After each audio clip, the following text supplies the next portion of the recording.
Atualmente, o mundo se vê diante de organizações criminosas de vários países que atuam por todo o planeta. Para alguns especialistas, tratam-se de verdadeiras multinacionais do crime. Entre as organizações criminosas internacionais, algumas merecem destaque, como a máfia russa, as tríades chinesas, a Yakuza japonesa, os cartéis das drogas colombianos, as redes nigerianas, mexicanas e venezuelanas, a máfia italiana e a máfia norte-americana. Essas organizações se originam de países desenvolvidos e em desenvolvimento. São um problema global. As organizações criminosas não seguem um modelo único. O grau de especialização varia de acordo com o grupo. Algumas são tão bem estruturadas como uma empresa, enquanto outras são menos dinâmicas. Vamos ver como funcionam algumas delas. Entre as organizações do mundo do crime, a máfia se destaca como uma das mais complexas e misteriosas. Como quase todos os grupos, a máfia se baseia na lei do silêncio. Surgiu dos antigos sindicatos de ladrões que se aproveitavam da fragilidade dos estados. No começo, eram organizações que atuavam regionalmente, como no sul da Itália. Outra muito conhecida é a máfia russa, que durante anos manteve ligação com o cartel de Cali, na Colômbia. Pelo menos 80% dos comerciantes russos pagam proteção aos agentes da máfia. De regionais, as ações da máfia foram se transnacionalizando, aproveitando-se das migrações e da associação com outras organizações criminosas. Verdadeiras redes de crimes internacionais foram criadas. Já as tríades chinesas formam uma espécie de associação, onde existe um apoio entre os membros, mesmo que não se conheçam pessoalmente. As tríades participam das mais diversas atividades criminosas, que vão desde a extorsão e o tráfico de drogas ao controle da prostituição e do jogo. Suas atividades ultrapassam as fronteiras da China e tendem a aumentar. Utilizam-se dos milhões de imigrantes chineses que circulam pelo mundo. A Yakuza é a mais importante organização criminosa do Japão. Atua principalmente em empresas privadas e no sistema político daquele país. Menos ambiciosa que os grupos chineses, a Yakuza utiliza as Filipinas como base para a produção e contrabando de anfetaminas. Opera ainda com o jogo ilícito, o contrabando de armas curtas, a lavagem de dinheiro e o tráfico sexual.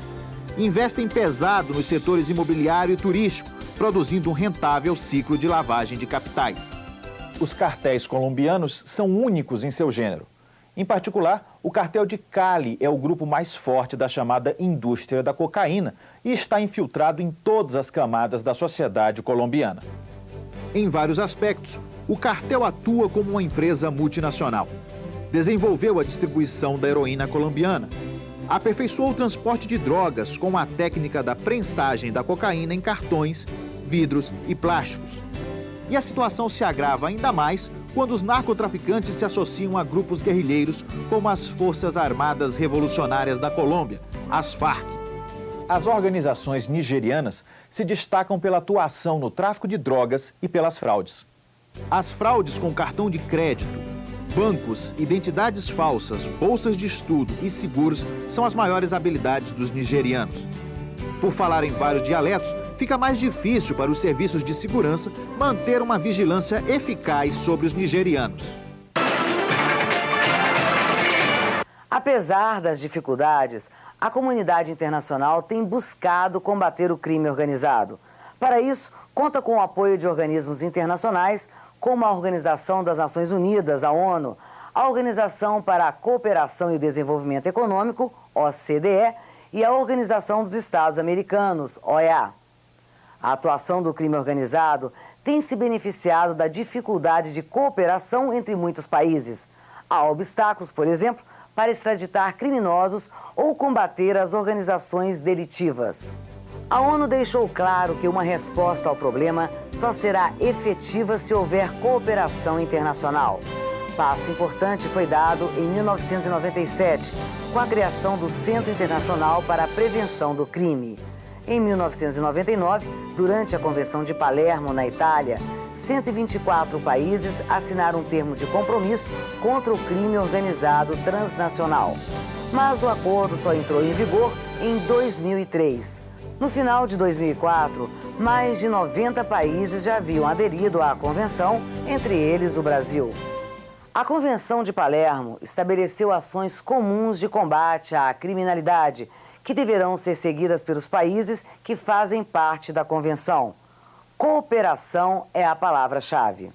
Para reforçar a medida, em 2004 a ONU realizou outra convenção, dessa vez contra a corrupção. Outra importante ação contra o crime foi a criação pela OCDE do Grupo de Ação Financeira Internacional contra a Lavagem de Dinheiro. Com esse grupo, a sociedade internacional tem conseguido algumas vitórias. O tráfico de drogas também está na mira da OEA, que criou a Comissão Interamericana para o Controle do Abuso de Drogas, CICAD. Apesar de toda essa estrutura montada pelos organismos internacionais, não é fácil combater o crime organizado.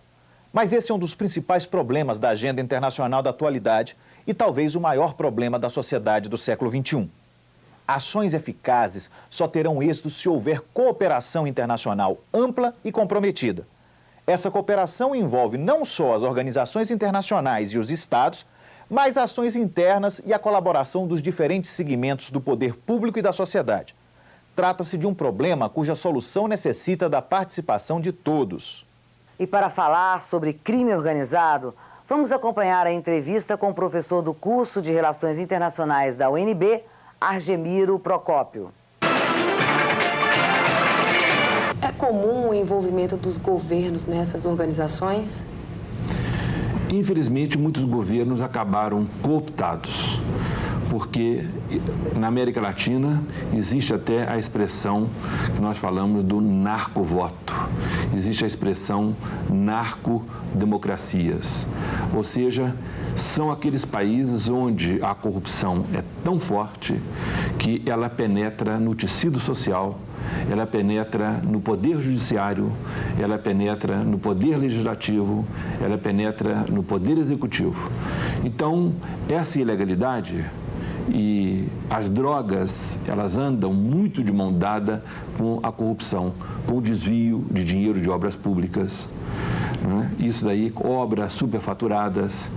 Evidentemente que, então, existe-se uma relação. Então, o crime organizado, às vezes ele banca candidaturas. Então, o crime organizado, ele bota muita gente no poder. E essas pessoas, depois no poder, têm aí que retribuir esses favores. E é essa gravidade do crime organizado que já está presente também, infelizmente, no Brasil, dentro de nossas instituições. Ele está tão presente que o Brasil já é considerado o segundo maior consumidor de cocaína do mundo, depois dos Estados Unidos. Estudos, informações mais recentes dizem que nós estamos perigando, ou seja, estamos quase ultrapassando o próprio Estados Unidos. Existe alguma maneira de pôr fim a essas instituições do crime? Alguma medida? Infelizmente, aqui no Brasil, as medidas não têm sido muito eficientes, porque às vezes a gente sabe, as autoridades policiais, mesmo muitas autoridades no judiciário, se empenham, se esforçam, e aí para botar um grande criminoso, um ladrão de casaca na cadeia e dali poucas horas ele está solto.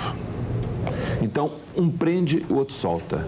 E essa brincadeira de um prende e o outro solta também desmoraliza a justiça, desmoraliza as instituições policiais. E aí vem uma outra questão. Será que eu posso combater esse crime organizado com luvas, né, com veludo, né? Será que não seria necessário uma autoridade ou políticas mais rigorosas de combate ao crime? Né? Será que isso não está faltando no Brasil?